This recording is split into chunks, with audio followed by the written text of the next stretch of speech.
రేపటి నుంచి సిద్దిపేట పట్టణంలో 43వ రాష్ట్ర స్థాయి ఏబీవీపీ మహాసభలు జరగనున్నాయి. ఈ కార్యక్రమాలకు ముఖ్య అతిథిగా రాష్ట్ర గవర్నర్ రానున్నట్లు ఏబీవీపీ రాష్ట్ర కార్యదర్శి ఝాన్సీ తెలిపారు.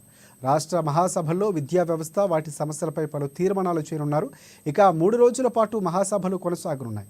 గత బీఆర్ఎస్ ప్రభుత్వంలో 14 మంది ఏబీవీపీ నాయకులు జైల్లో పెట్టారని, కేసీఆర్ ప్రభుత్వం గద్దె దించడానికి ఏబీవీపీ నాయకులు ఎంతగానో కృషి చేశారని ఆమె తెలిపారు. ఏబీవీపీ సభకు సంబంధించిన ఏర్పాట్లను పూర్తి చేశారు.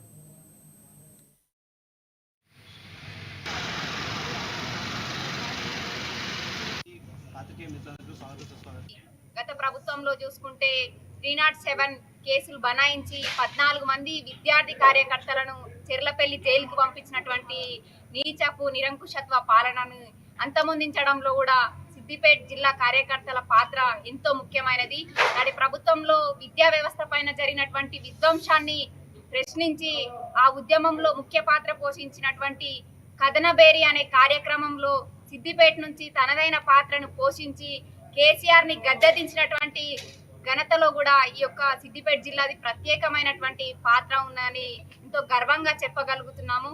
ఇదే విధంగా అనేక సమస్యలపైన కూడా అనునిత్యం పోరాడుతున్నటువంటి ఒక ప్రత్యేకమైన పేరుందన్నటువంటి గడ్డ సిద్దిపేట. ఈ యొక్క సిద్దిపేటలో గత 2009లో రాష్ట్ర మహాసభలు నిర్వహించుకోవడం జరిగింది. మళ్ళీ 43వ రాష్ట్ర మహాసభలు ఇక్కడ నిర్వహించుకోవడం చాలా మంచి పరిణామంగా పరిగణిస్తున్నాం. అదేవిధంగా ఈ యొక్క 3 రోజుల రాష్ట్ర మహాసభల్లో అతిథిగా